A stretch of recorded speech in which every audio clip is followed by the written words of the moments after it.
I'm excited that we're starting with Niners and Bengals. Right.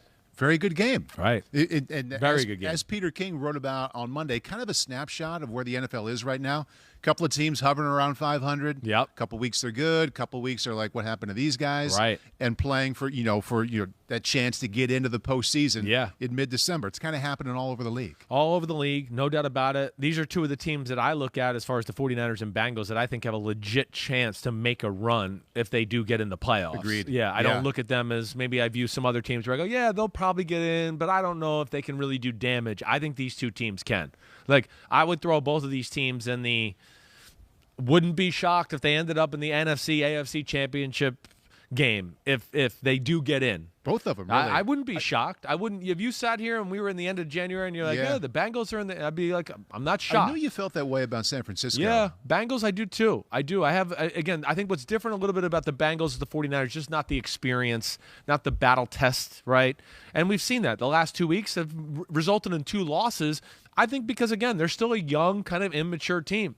That I thought, like I told you last week, I thought they went toe-to-toe with the Chargers if they played 10 times. My thought was that the Bengals would win more than not. And this game right here, game was as even as can be. Yeah. They're both talented. The way the first half shook out, I write in my notes like just little thoughts and go, if you didn't tell me the score, I'd go, this game's tied. Except there was the 2 muff punts. And the 2 muff punts were a huge part of this football game and gave the 49ers a great advantage, heading into the fourth and, of course, winning in overtime. I think the cool part of watching the Bengals, as someone who just enjoys the league, like I don't have a favorite team at all. Yeah. Bengals are a fun watch. A very fun watch. If you enjoy offensive football Yes. and kind of getting to know young players, both sides of the ball, Right. Cincinnati's for you. I agree. They got everything on offense. Yeah. Like as far as playbook, talent, everything there. I wish they'd package their plays a little bit better. I'll say that. We'll get into that in a little bit. But defensively, there's talent all over the field. You've heard me talk about it. I think they're a hair too predictable on defense. We'll see some of that here too. But after that, I mean, yes, I think the talent on both teams is like legit. We can make a run in the playoffs, and maybe even on a team's bad day that might be a little bit better than us, we upset them, and all of a sudden we're somewhere we shouldn't be. I don't think that's crazy thought for either one of these teams. All right, getting into the details now of what the happened between the Niners and the Bengals. 26-23 overtime win for the 49ers. How about we start with George Kittle? Yeah. 13 catches. $151. Right. I kind of have this feeling that I get when I'm watching the Green Bay Packers when it's Rodgers to Adams. Rodgers to Adams. At some point, you're like, are they going to double him or find a way to reduce this? Because clearly Aaron's dropping back and looking for him first. Yes. And it's the same thing when you watch Jimmy G and Kittle right now. No doubt about it. Or Deebo Samuel gets involved in certain weeks. I think they probably took a little off of Deebo's plate because they knew he was coming back from the groin injury. He wasn't as a big a part of the game plan. It's a point, though, I think that's legitimately worth bringing up, is that, to me, again, you said Devontae Adams, LaFleur, Shanahan was with LaFleur. He knows how to get Kittle the ball. Oh, McVay was with Shanahan too. They throw to Cooper Kupp every other play. They have a great belief in an ability to focus game plans on their best players to make sure they get them the ball. They're going to go down swinging with their best punch. They're not going to let you get away and go, we're going to find a way to get it to our third guy today. Right. They're not. They're not going to do that until they feel like you've taken away their bread and butter. And that was one area where in this game, I don't think they took away the bread and butter of Kittle. And in fact, I would say they didn't do anything at all in some certain situations that, of course, ended up burning their butts a little bit. And the numbers represent that pretty well, Chris. 15 targets, 13 catches for that $151. Right. So, I mean, most of the time they looked his way, he ended up with a reception. Like, I know Zach Taylor made a comment after the game where he said, I promise you, we tried like hell to take him away, and he just finds a way to make those plays. Were they aware of where he was lining up? Certainly. Were they taking him away?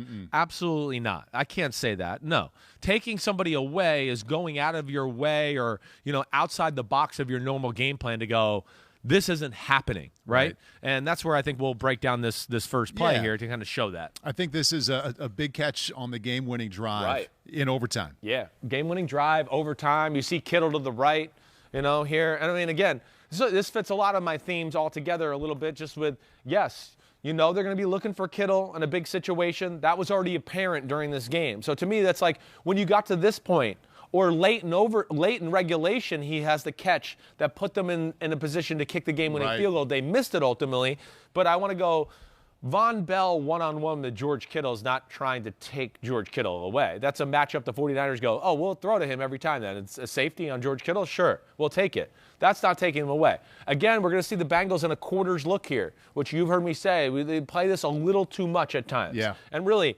it's as simple. It's just verticals. He's going to run a straight go route and kind of bend it in underneath Von Bell here and come around this linebacker. And at this point of the game, he has double-digit catches already. There's nobody close to him to even reroute him. Nobody. Look at that. Nothing to him at all. Right, exactly. So this is where I want to fight back a little bit about, again, what Zach Taylor said. I'm not trying to call him a liar, but I would go, I just want to see more to take him away. Right. That's what I want to see. And, already to your point, we talk about the catch at the end of regulation. They had a gotta-have-it moment at the end of the first half after the muff punt, a touchdown to Kittle, where he scores a touchdown with 20 seconds left, where I go, they're going to him. We know they're going to him here now, so we got to do something. And again, here, we'll play this out, and this is pretty easy to see here, and again, that's not my drawing, you'll see, but so that was Adam Archuleta, who I do like listening to, but here you go. You got a little bit of like a quarters blitz, but to your point, again, nothing. I mean, again, this is pretty standard. No offense or no quarterback's going to look at this and go, oh, wow, this is too complicated. I'm confused. Let me hold the ball a little bit here. This is, in fact, exactly what you want if you want a tight end down the middle. 100%. And this is the extent right here of what we're talking about, getting a hand on, like, the best tight end in football. As he's running by. As he's running by. And they got good linebackers, certainly. I believe that's the kid from North Carolina State, maybe Pratt, that's trying to get his hands on there. But I'm not faulting him. This is a coaching thing more than anything. But, again, I think what you say here is pretty real. First off, extremely easy release up the field, nothing hindering him. So he gets to go full speed, gets a hand put on him, and then, as you see right here, we get to the top of the route. And, come on. Here. Look at this. Nobody in your face, 7-on-7, and this is less than 7-on. This is a walkthrough throw in the NFL. Like, well, there's nobody there against our best player. So, yeah, that I think sums up the game a little bit for Cincinnati. We talked about some mistakes they made, certainly, but on the defensive side of the ball, they did some good things. They stopped the run, They did not let the 49ers run game gash them. It was Jimmy G in the pass game that won. It was Kittle specifically. I know you had the one Deebo Samuel touchdown run for the most part, but it was Kittle followed by Ayuk in the pass game, and Kittle specifically, the Bengals did not have answers for it. Hi, I'm Mike Tirico, and thanks for watching. Make sure to hit subscribe for the latest news and highlights from NBC Sports.